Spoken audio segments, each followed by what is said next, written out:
জন্ম বছরে কয়দিন হয়? একটা দিনের নাম হয়েছে। হ্যাঁ, তো যদি জন্মবার্ষিকী হয় তো 12 রবিউল আউয়ালই হবে, তাই না? কিন্তু এখন বাঙালি যারা দিন সম্পর্কে কিছু বুঝেন না, মোটা খায় মোটা বোঝে, হুজুররা যেটা বলছে সেটাই ধর্ম। বুঝা গেছে না? যে কোনো একটা কিছু হইলেই মিলাদ, পালা মুসিবত আসলে মিলাদ, খুশি হইলে মিলাদ, ছেলে হইলে মিলাদ, বাপ মা মরেছে মিলাদ, মিলাদ মাহফিল, মিলাদ মাহফিল, মিলাদ মাহফিল। আরে তোমাদের মোল্লাদের বাড়িতে কেন মিলাদ হয় না? শুধু জনগণের বাড়িতে মিলাদ হয়। আর মোল্লাদের বাড়ি মিলাদ হলে ওদের পয়সা নিয়ে খরচ করবে, ওরা কেন খরচ করবে? ওরা কোথায় করবে? বোঝা গেছে?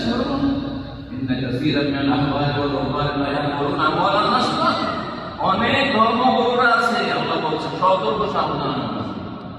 অনেক পুরোহিতরা আছে, ইহুদি নাসারাদের ছিল, আর এই মুসলিম জাতি তো আছে, বিদাতি মোল্লা মৌলভী হুজুর আছে। হামদা হচ্ছে মানুষের পকেট ঝাড়া যায়, কি করে পয়সা কেমন করে বক্তব্য করা যায়, বিল মাল হারাম পন্থায়, বিনা মুখের ব্যবসা, বিল মুহিদের ব্যবসা, তাবিজের ব্যবসা, মিলাদের ব্যবসা, কোরআন খালি বক্সানোর ব্যবসা, 40-এর ব্যবসা, আর এই সব নানান ব্যবসা শেষ নেই। আর টাকা পয়সা খেয়ে যদি হিদায়াতও করতো, জান্নাতের রাস্তায় তাও হইত, কিন্তু না, আল্লাহর রাস্তায় চলতে বাধা নেই। সুন্নতের জায়গায় বেদাতের রাস্তা দেখায়, তাওহীদের জায়গায় শিরকের রাস্তা দেখায়, মাজারের রাস্তা দেখায়, পীর মুরিদের রাস্তা দেখায়। কোরআন হাদিস বোঝা যাবে না, আল্লাহর কালাম, রাসূলের কালামগুলো বোঝা সম্ভব নয়। সুতরাং হুজুররা যা বলছে ওদেরকে কিবলা মনে করে অন্ধভাবে ধর্মকর্ম করে, এটা হচ্ছে দেশের ইসলাম। আল্লাহ হেফাজত করুন। তো মিলাদের ইতিহাস বললাম, এখন একটু ঠান্ডা মেজাজে চিন্তা করুন। শেষখানে যে নবী সাল্লাল্লাহু আলাইহি ওয়াসাল্লাম মদিনায় এসে 10 বছর থেকেছেন, তাই না? একটা বছর তিনি জন্মবার্ষিকী পালন করেছেন, একটা বছর পালন করেছেন, অনুপ্রমাণিত কোরআনের জন্য। হাদিসে নবী সাল্লাল্লাহু আলাইহি ওয়াসাল্লাম বলেছেন যে করি আমার জন্মবার্ষিকী পালন করুন, তাও নেই। নবী করেছেন, করেন।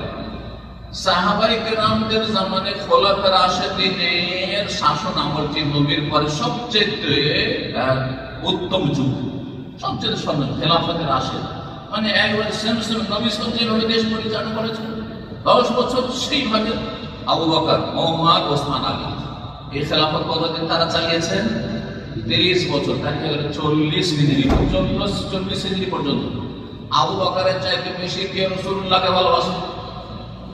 ওমরের চাইতে বেশি কে রাসূলুল্লাহকে ভালোবাসেন সাল্লাল্লাহু আলাইহি ওয়াসাল্লাম? ওসমানের চাইতে কে বেশি ভালোবাসে? আলীর চাইতে কে বেশি ভালোবাসে? পৃথিবীতে আছে দাবি করবেন? তাদের চাইতে বেশি ভালোবাসে। তারা জান মাল সবকিছু যারা কুরবানি করেছে, সুবহানাল্লাহ, সুখে দুঃখে সবসময় পাশে থেকেছে। তারা কি কোনো মহব্বতে ত্রুটি করেছেন? আজকাল বিদাতীরা বলে যারা মিলাদ করতে নিষেধ করে না, তারা নবীকে ঘৃণা করে, নবীর দুশমন, নবীকে ভালোবাসে না, এরা কথাবার্তা বলে বিভ্রান্ত করে, তা না খায় করতে পারে।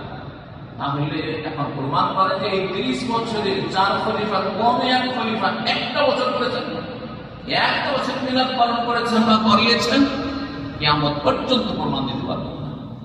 গেল শুরু হলো, তারপর উমাইয়া যুগ শুরু হলো। উমাইয়া যুগের স্বর্ণ যুগ হচ্ছে মুআবিয়া রাদিয়াল্লাহু তাআলা এর খেলাফত আমল, 20 বছর তিনি খলিফা ছিলেন। আর উমাইয়া বংশ রাজত্ব করেছে 92 বছর, 132 হিজরি পর্যন্ত। কোন একটা বছর কোন খলিফা মুআবিয়া আর আব্দুল মালিক মারওয়ান আর কেউ হোক, কেউ একজন আব্দুল আজিজ, কেউ এই মিলাদ পালন করেছেন? কেউ করে।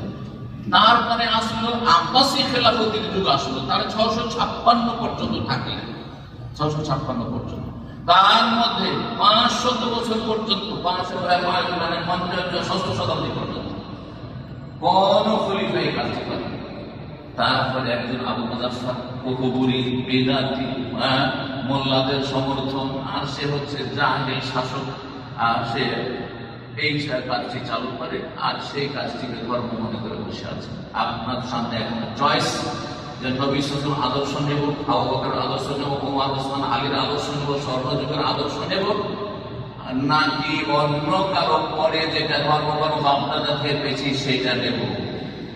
অকুলিল হাক্কের সত্য কথা আল্লাহর পক্ষ থেকে স্পষ্ট। আমার সাফারিয়মের যার ইচ্ছা সে বিশ্বাস করুক, আর আমার সাফারিয়মের যার ইচ্ছা সে অস্বীকার করুক। রাস্তা স্পষ্ট হয়ে গেছে। সুতরাং আপনি কোন দিকে যাবেন আর কোনটাতে আপনি মুক্তি আপনি মনে করছেন, ভালো করে এক শ্রেণীর মূর্খ বক্তা, এর চেয়ে মূর্খমি কিছু হয়। তারা সংস্থায় সৃষ্টি করে, আজকাল ভিডিও ক্লিপ পাওয়া যাচ্ছে। বেদাতি মোল্লারা যারা মিলাদের পক্ষে, তারা বলছে নবী সাল্লাল্লাহু আলাইহি ওয়াসাল্লাম মিলাদ করেননি, সেটা তার ন্যায্য অধিকার ছিল, তার হকটা নেননি।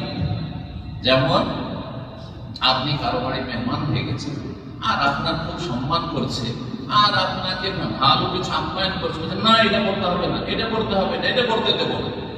কিন্তু বাড়ির লোকেরা, মেজবান যে বাড়িওয়ালা, সে জবরদস্তি করে খাওয়ায়, সেটা কি বেয়াদবি হয়? বলছে সেটা কি নাজায়েজ হয় যে আপনি জবরদস্তি করে তাকে খাওয়াচ্ছেন, উঠিয়ে দিচ্ছেন? বেয়াদবি হয় না। ঠিক তেমনি নবী সাল্লাল্লাহু আলাইহি ওয়াসাল্লামের হক হচ্ছে যে তার জন্য বার্ষিক পালন করবো, কিন্তু নবী নিজে থেকে হকটা ডিসকাউন্ট করেছেন, তানাজুল করেছেন, তানাজুল করেছেন, তিনি তার হকটা নেননি, আমরা এখন দেবো তাকে।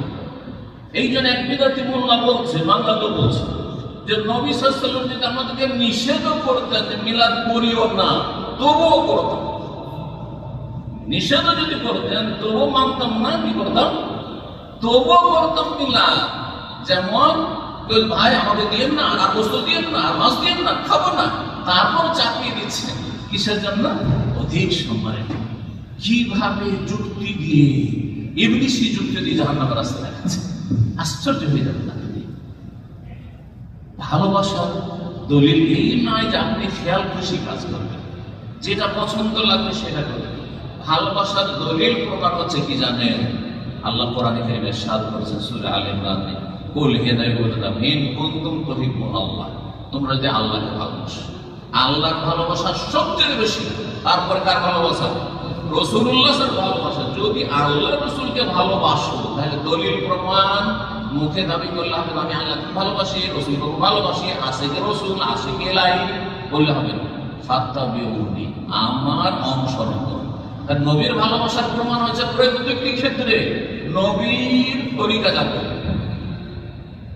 নবী কেমন ভাবে নামাজ পড়তেন, হ্যাঁ, নবীর তাহাজ্জুদ কেমন ছিল, হ্যাঁ, নবীর সকালবেলা ইবাদত বন্দেগী কেমন ছিল, রাস্তায় নামাজ পড়তেন কিনা, কত রাকাত পড়তেন, নবী সাল্লাল্লাহু আলাইহি ওয়াসাল্লাম নামাজ কি দিয়ে শুরু করতেন আর কি দিয়ে শেষ করতেন, নবী সাল্লাল্লাহু আলাইহি ওয়াসাল্লাম দৈনন্দিন জীবনটা কেমন ছিল, নবী স্বামী স্ত্রীর সাথে কেমন আচরণ করতেন, ছেলে মেয়েদের সাথে কেমন আচরণ করতেন, সাথী সঙ্গীদের সাথে কেমন আচরণ করতেন, তিনি কি খেতেন, কিভাবে চলাফেরা করতেন, ইত্যাদি ইত্যাদি। তার জীবনটা প্রতিটি ক্ষেত্রে কেমন ছিল সেটা সম্পর্কে জ্ঞান হাসিল করা, তারপরে সে অনুযায়ী আমল করে তার অনুসরণ করা, পেছনে পেছনে চলা।